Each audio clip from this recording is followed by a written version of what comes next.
Hey there, Scorpio. This is your ascendant forecast for the week ahead, going from Monday the 22nd, right the way through to Sunday the 28th of December 2025. Now, in recent weeks, we've had lots of planetary aspects that come into like an exact square or an exact trine or a conjunction.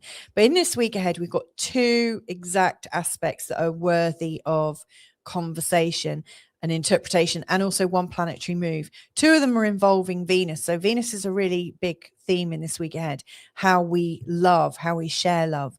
So that's definitely where I'm going. This is also the start of winter if you're in the northern hemisphere, or summer if you're in the southern hemisphere, having just experienced the solstice.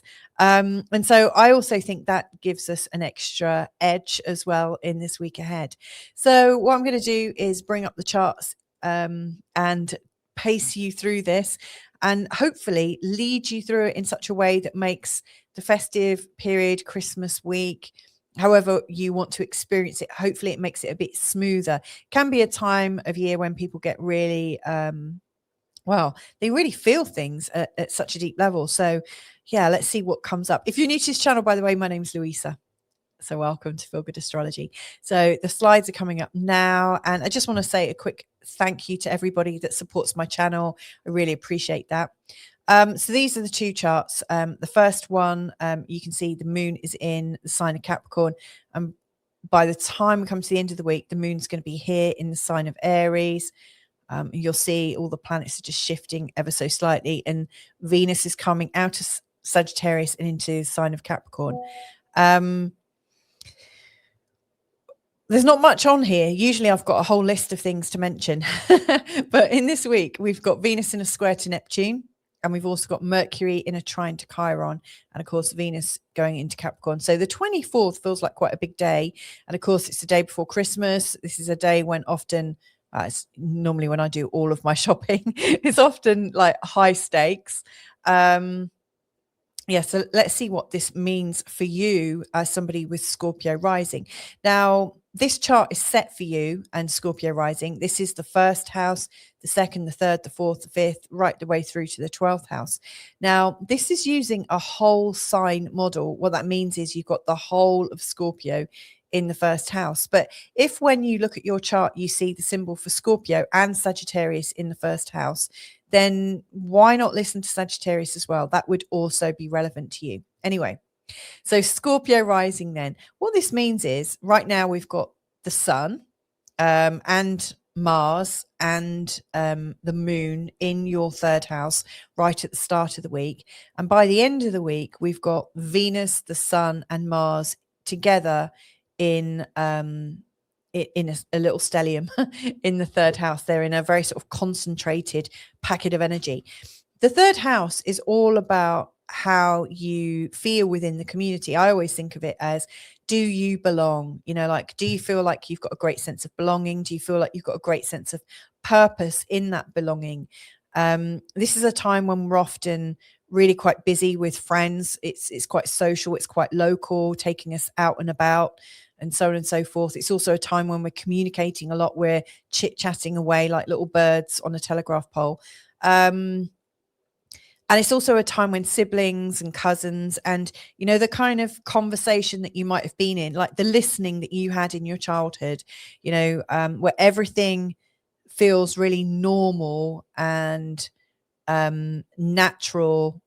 It's when all of that old stuff comes back in. You know, I've lived away from my hometown for a really long time. You know, I had a little blip in my mid-30s where I moved back, and then I'm miles away from where I grew up.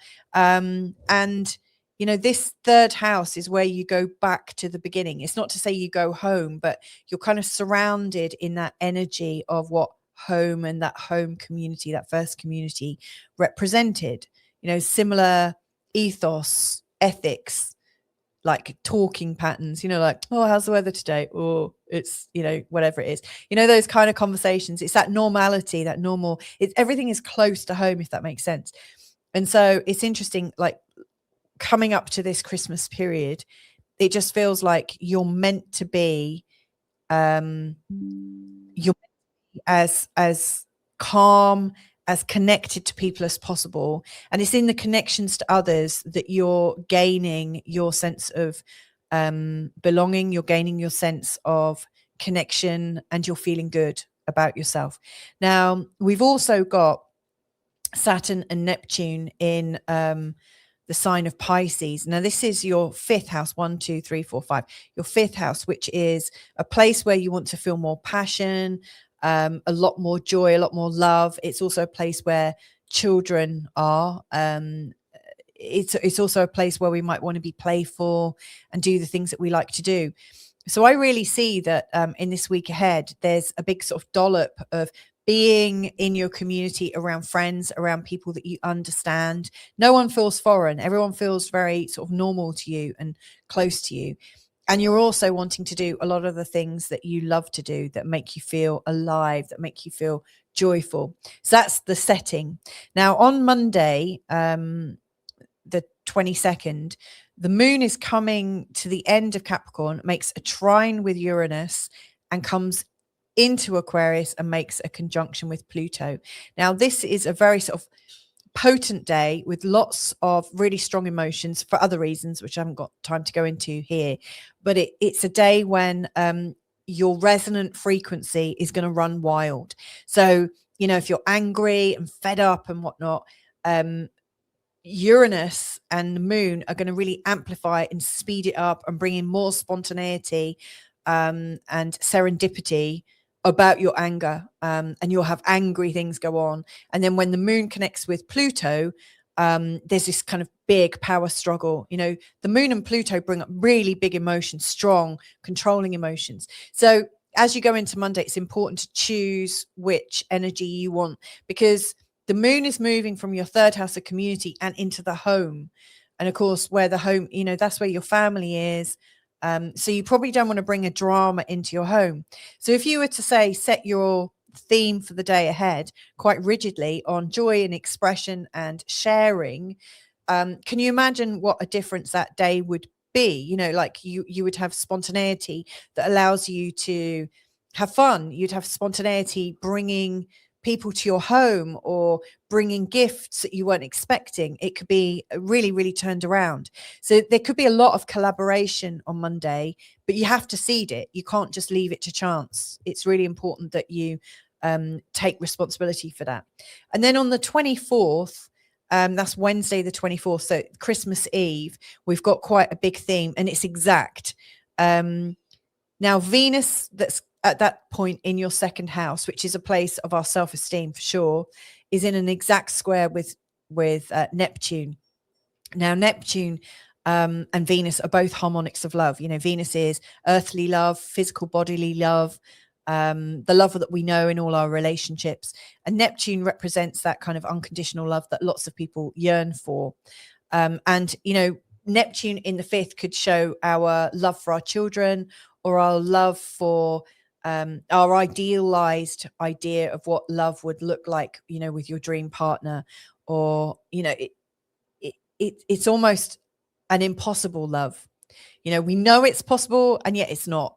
Neptune is the celestial version of love. Venus is terrestrial, earthbound.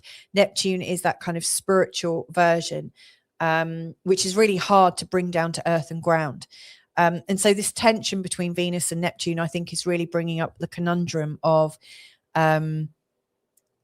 self-love, because Venus, like the second house is about money, but it's also about deservability. Do I deserve all this? And our self-esteem. So there's this sense of self-esteem that maybe feels a little bit fractured by the fact that love doesn't stand up to the ideals.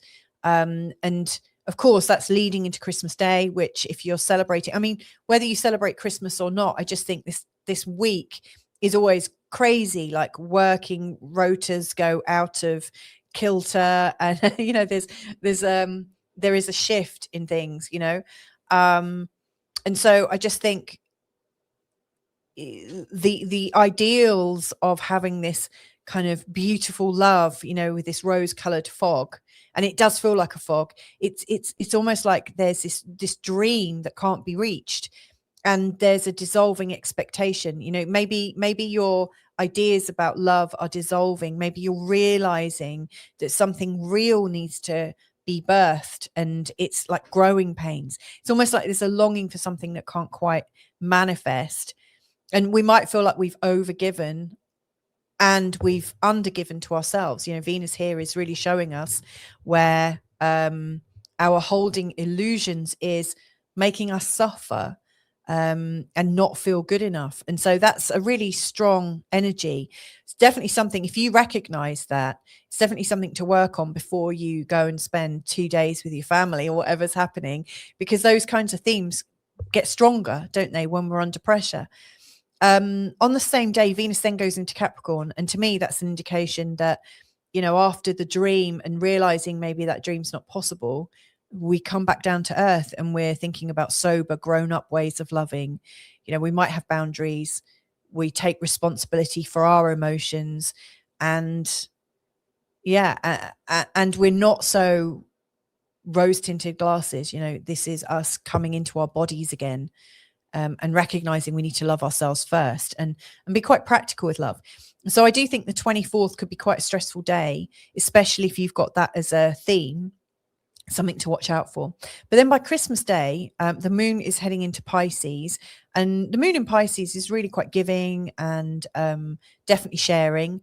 And there's a sense of gentleness and kindness and probably drunkenness as well, given that Pisces is in your 5th house, which is a place of joy and possible excess and playfulness. It could be a lot of games, which could be good fun. It's definitely a place to be playing. And if children are part of this would be great.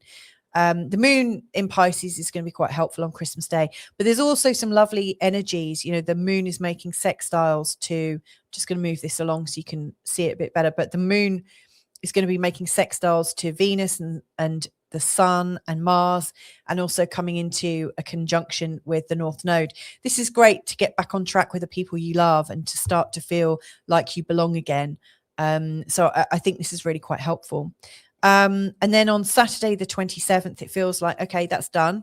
Time to roll up my sleeves, time to move on. On the 27th, the moon is going into your 6th house, which is where we get things done. And it's back to work. It's back to work. I haven't got time for this right now. That kind of energy. And then on Sunday, the 28th, this is when we've got the second of the big aspects. So this is Mercury going into an exact trine with Chiron. Now, this is good. This is helpful because it allows you gives you an opening to have a gentle breakthrough and a conversation that could be very, very healing, especially about your self-esteem in the 2nd house. This could really bring up old wounds, but in a way that's non-threatening, in a way that allows wisdom to come forward, that your old wounds are let go of and released, and you get a sense of relief and insight. But I will say the moon is also going to be involved in this, and the moon makes things more emotional. You might not get as much as you want to get done on Sunday, the 28th. So for all of your bluster, it's work, and I've got this job to do, I've got that job to do. You might actually choose to set aside some time. It does feel like there is an opening for a very deep and clearing conversation, but it's going to take time. The moon in a conjunction with Chiron could show that there are tears coming. There is like a breaking down, a release, an emotional release. And it's time to really show where you're vulnerable and not to be afraid of it. So I hope that's helpful for you, Scorpio, in this week ahead. Now, if you would like to learn about astrology in the first week of January, I'm going to be running a short, concise, everything you need to know about astrology. It's right at the start. It's the beginning of a conversation. And the following week, I'm going to be starting formal lessons. If that's something that interests you, then join my free community on School. That's the platform. It's skool.com. You can scan the QR code above my head or go directly to the link and it will take you to my platform.